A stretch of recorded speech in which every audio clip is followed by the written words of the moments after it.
السلام علیکم ورحمۃ اللہ وبرکاتہ.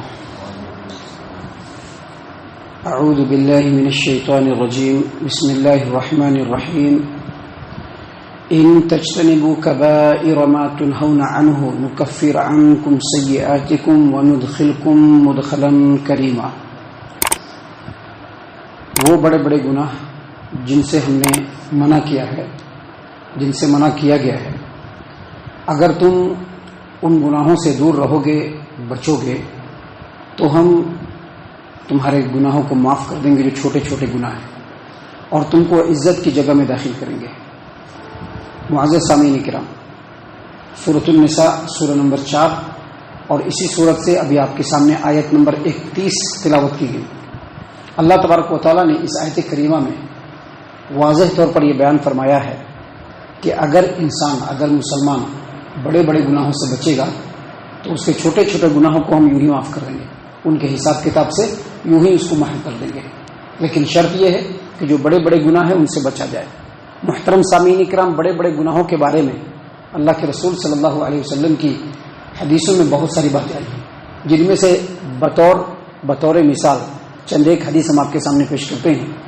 دیکھیے، حدیث صحیح البخاری کتاب الحدود باب رمی المحسنات وقول اللہ عز وجل والذین یرمون المحسنات، حدیث نمبر 6857. ابو ہریرہ رضی اللہ عنہ روایت کرتے ہیں کہ پیارے رسول صلی اللہ علیہ وسلم نے فرمایا اجتنبوا السبع الموبقات، یعنی لوگوں 7 ہلاک کرنے والے گناہوں سے بچو.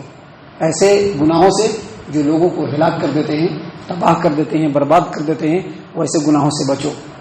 لوگوں نے پوچھا اللہ کے رسول صلی اللہ علیہ وسلم، وہ 7 بڑے بڑے گناہ جو لوگوں کو ہلاک کرنے والے ہیں، تباہ کرنے والے ہیں، برباد کرنے والے ہیں، وہ کون کون سے ہیں؟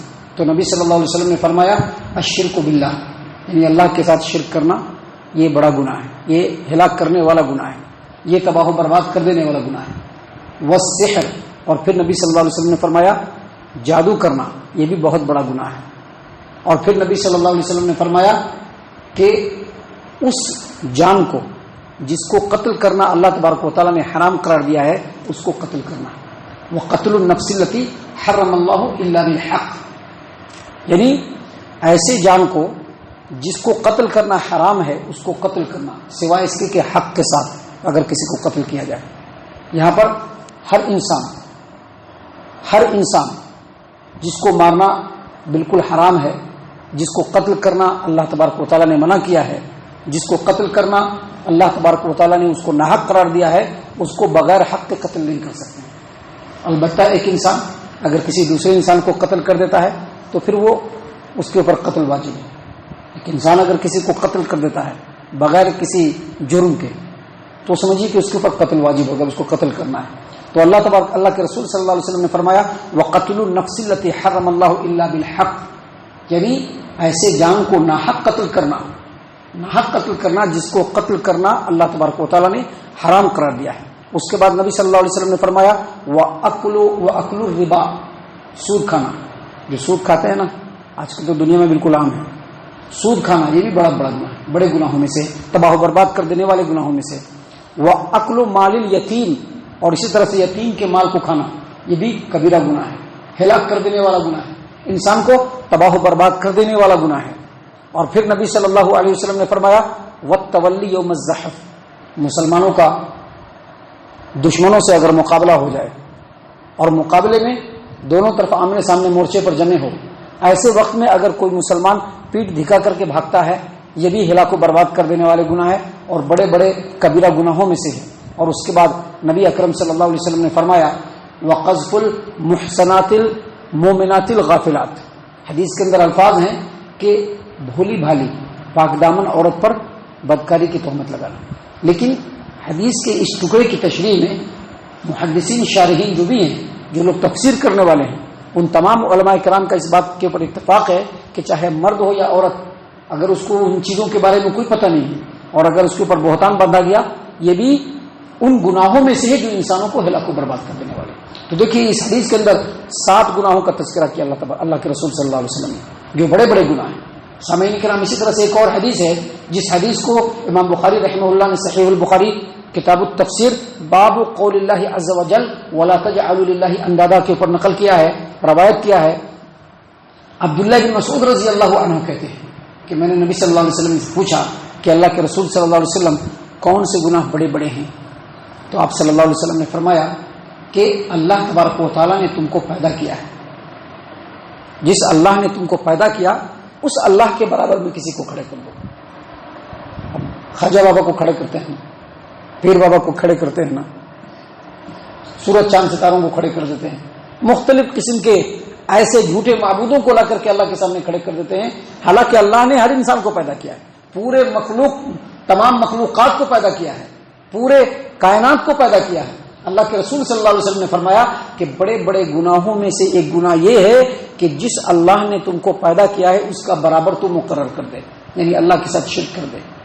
اور پھر نبی صلی اللہ علیہ وسلم نے فرمایا، پوچھا عبداللہ بن مسعود رضی اللہ عنہ نے کہ واقعی یہ بہت بڑا گناہ ہے، اللہ کے رسول صلی اللہ علیہ وسلم بتلائیے کہ اس کے بعد کون سا بڑا گناہ ہے؟ تو اللہ کے رسول صلی اللہ علیہ وسلم نے فرمایا کہ اپنے اولاد کو اس ڈر سے قتل کرنا، اپنے اولاد کو اس ڈر سے قتل کرنا کہ اس کو کھلانا پڑے گا. ابھی پرانے زمانے میں ہوتا تھا لیکن آج کے زمانے میں بھی ہوتا ہے نا، ہم دو ہمارے دو یا ہم دو ہمارے ایک کا جو نعرہ لگا ہوا ہے دنیا کے اندر، اور بہت سارے اپنے آپ کو ماڈرن سمجھنے والے مسلمان اس طرح کی جو حرکتیں کرتے ہیں یہ بھی اسی میں داخل ہے. کیوں ایسا کرتے ہیں؟ پرورش نہیں کر پائیں گے، بچے کی ٹھیک سے پرورش نہیں ہوگی. ہاں، اگر ماں کے صحت کے اوپر کوئی اثر پڑتا ہے، ماں کے صحت کے اوپر اگر کوئی اثر پڑتا ہے تو ایسا کر سکتے ہیں ڈاکٹروں سے رائے لے کر کے، لیکن بغیر کسی ریزن کے، بغیر کسی وجہ کے پیٹ میں بچہ ہے اس کو فنش کر دینا، جیسا کہ آج کل کے ڈیٹ میں عام ہے، یا دوا کھا لینا یا اس طرح کی دوسری چیزوں کو استعمال کر لینا. اللہ کے رسول صلی اللہ علیہ وسلم نے فرمایا کہ اپنے اولاد کو اس ڈر سے قتل کرنا کہ اس کو کھلانا پڑے گا. اور قرآن کریم میں اللہ تبارک و تعالیٰ نے اسی بات کو دوسرے انداز میں بیان فرمایا ہے کہ تم جو ہے قتل کرتے ہو، کیا تم سمجھتے ہو کہ تم اس کو کھلاتے ہو؟ نہیں، بلکہ جس طرح سے ہم تم کو کھلاتے ہیں ویسے اس بچے کو بھی ہم کھلانے والے ہیں اور اس بچے کو بھی ہم کھلاتے ہیں. تو نبی صلی اللہ علیہ وسلم نے دوسرا جو بڑا گناہ بتلایا وہ یہ کہ اپنے بچے کو تو اس ڈر سے قتل کرے کہ تو اس کو کھانا کھلائے گا. نبی صلی اللہ علیہ وسلم سے پوچھا کہ اللہ کے رسول صلی اللہ علیہ وسلم پھر تیسرا گناہ کون سا ہے؟ تو اللہ کے رسول صلی اللہ علیہ وسلم نے جو فرمایا، اللہ کے رسول صلی اللہ علیہ وسلم نے فرمایا کہ تیسرا گناہ یہ ہے کہ تو اپنے ماں باپ کے ساتھ نافرمانی کر، تو اپنے ماں باپ کے ساتھ نافرمانی کر. نبی صلی اللہ علیہ وسلم کی مجلس بیٹھی ہوئی ہے، انس بن مالک رضی اللہ عنہ حدیث کے راوی ہیں، صحیح البخاری کتاب الادب کی روایت ہے. اللہ کے رسول صلی اللہ علیہ وسلم نے بڑے بڑے گناہوں کا ذکر کیا اور کہا کہ ایک بڑا گناہ ہے شرک کرنا، دوسرا بڑا گناہ ہے ناحق قتل کرنا، اور تیسرا بڑا گناہ ہے ماں باپ کو ستانا، ماں باپ کی نافرمانی کرنا، ماں باپ کے حق کو مارنا. اور اس کے بعد پیارے رسول صلی اللہ علیہ وسلم نے چوتھا بڑا گناہ بتلایا جھوٹی بات، جھوٹ بولتے ہیں نا، جھوٹی بات یا جھوٹی گواہی. سامعین کرام، ان تمام باتوں سے پتہ چلا کہ یہ سب جو گناہ ہیں یہ بڑے بڑے گناہ ہیں. ہم نے بطور مثال بیان کیا ہے، لیکن بڑے بڑے گناہ، کبیرہ گناہ، کون سے گناہ کبیرہ ہیں اس کے بارے میں علماء کرام کے درمیان تھوڑا اختلاف ہوتا ہے.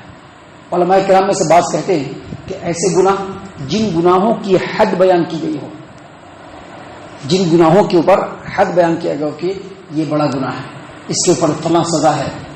مثلا زنا کرنا، بدکاری کرنا، اس پر سزا کیا ہے؟ اگر شادی شدہ ہے تو اس کو رجم کر دیا جائے گا، اگر کنوارا ہے تو اس کو 100 کوڑے لگائیں گے اور اس کو جلا وطن کیا جائے گا. تو ایسے گناہ جن کے اوپر قرآن و حدیث کے اندر حد لگایا گیا ہو کہ اس پر حد لگے گا، وہ گناہ کبیرہ گناہ ہے.